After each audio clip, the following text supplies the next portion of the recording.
Bonjour, sur cette vidéo, nous verrons l'utilisation du logiciel AutoCAD. Et c'est une petite vidéo qui permet de prendre rapidement mais le logiciel AutoCAD pour essayer de réaliser quelques plans en BTP.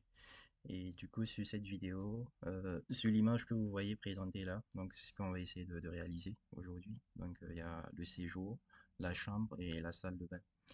Vous remarquerez qu'il n'y a pas les portes, ni les fenêtres et tout, ni les meubles. Justement, c'est une vidéo pour essayer de faire simple en quelques minutes, pour permettre de réaliser ce petit plan-là que vous voyez à l'image. Donc du coup, on y va sur le logiciel AutoCAD. Donc là, c'est le logiciel.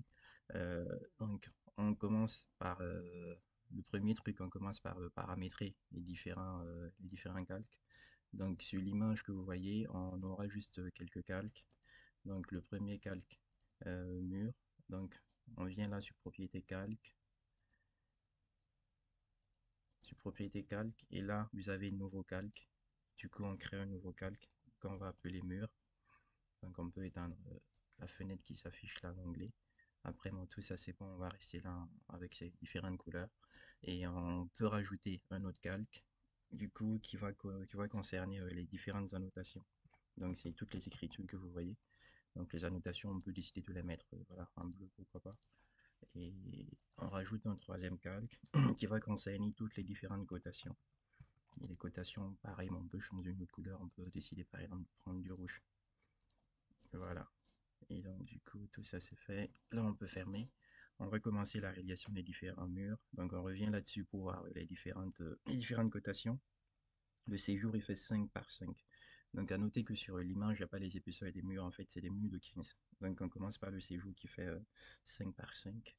Donc pour réaliser le séjour, on peut prendre directement un rectangle. Donc comme la forme elle est simple, donc un rectangle du coup ici. Et là vous voyez, ça spécifie les différentes dimensions. Et donc on fait un premier clic.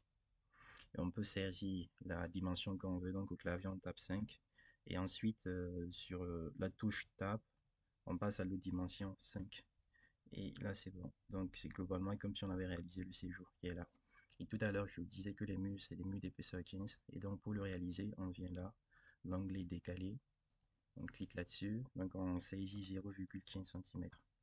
Et 0,15 mètres. Je travaille en mètres, je vous précise. Donc, là, on fait décaler. Et du coup, on a notre séjour avec les différents murs. Euh, une petite erreur, bon, pas une petite erreur, un petit truc qu'on a oublié de faire avant. En fait, on aurait dû se mettre sur le calque mur avant de débuter. Donc, du coup, on sélectionne les deux rectangles et on vient là. C'est pas tard, on peut toujours le faire. Du coup, on vient là. Donc, attendez, il veut pas trop fonctionner, je sais pas pourquoi. Là,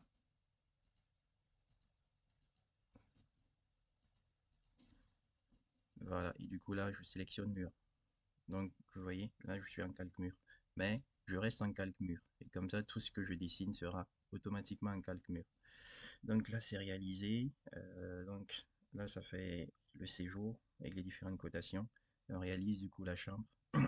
Et la chambre, elle fait 4,5 mètres et de large et 5 mètres de long toujours. Donc pour ce faire-là, on peut utiliser encore la fonction décalée. Mais comme on a utilisé un rectangle, du coup, ça fait les rectangles en fait sont toujours. On ne peut pas sélectionner une ligne uniquement. Lorsqu'on sélectionne, c'est tout le rectangle. Et pour pouvoir sélectionner une seule ligne, ce qu'on fait, on va décomposer le rectangle, les rectangles qu'on a. Donc du coup, je sélectionne le rectangle et là, on a la fonction décomposer. Du coup, ça décompose et je peux les sélectionner uniquement, individuellement les différentes lignes. Et donc, on vient encore à décaler et on a 4,50 m de ce côté-là. Donc 4,50 m. Là, on décale 4,50 m. Ensuite, on revient à décaler encore 0,15. On décale. Voilà, c'est bon, échappe. Donc du coup, lorsqu'on revient sur le plan, du coup, on a réalisé à peu près la chambre, donc il reste à prolonger les autres lignes pour tout avoir. Donc on utilise notre fonction qui va être la fonction raccord ou chanfrein, c'est pareil, donc raccord ici. Donc on clique sur raccord, on fait un clic droit, on vient à rayon on sélectionne bien 0, et ensuite on clique sur la ligne là, et celle-là, voilà, ça les a prolongés. Donc on peut faire clic droit pour répéter raccord, ou sur la touche espace, ça donne la même chose. C'est raccord aussi. En fait, pour utiliser la fonction précédente, soit on fait un clic droit et répéter raccord, ou soit on appuie sur la touche espace et automatiquement le logiciel resélectionne la dernière fonction. Donc on peut refaire pareil.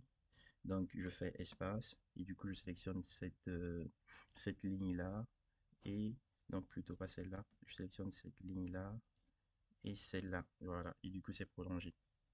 Donc je peux faire la même chose à droite. Euh, Espace, cette ligne-là et cette ligne-là et c'est prolongé. Donc il nous reste les murs à créer de ce côté-là, de ce côté-là et de ce côté-là. Donc décalé de 15 cm. Donc je fais décaler, je fais décaler et là je fais décaler. Voilà. Et on va rajouter du coup la salle de bain, donc qui fait 1,50 m de large. Et par rapport à l'entrée, on a un espacement de 1,10 m. Donc ce qu'on fait, on clique sur la ligne, sur la fonction décaler encore.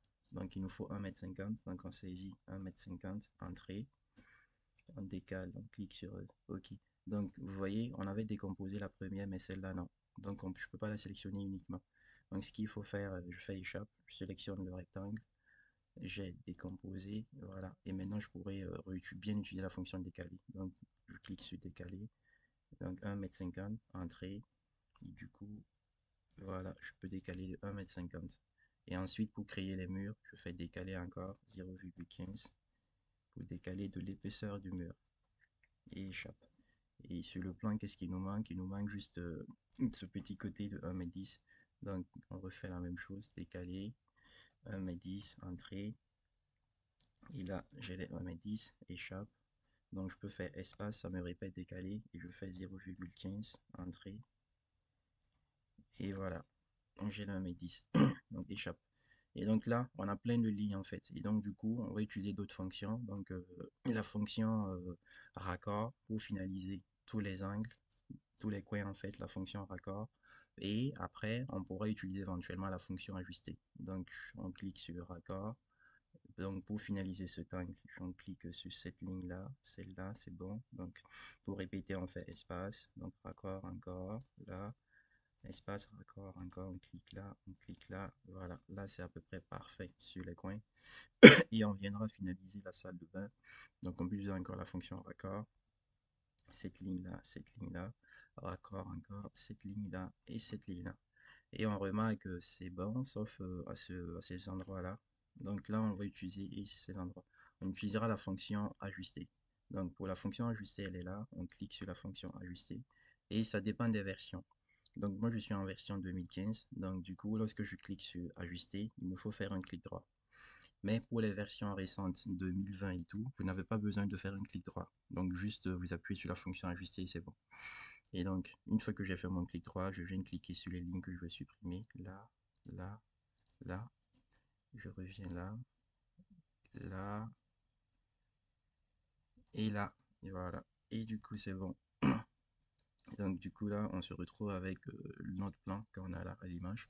Donc, c'est bon. Donc, il nous manque deux éléments, du coup, les cotations et les nomenclatures. Excusez-moi.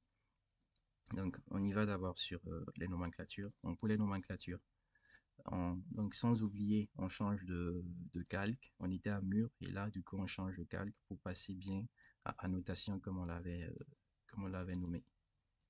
Donc, voilà, annotation.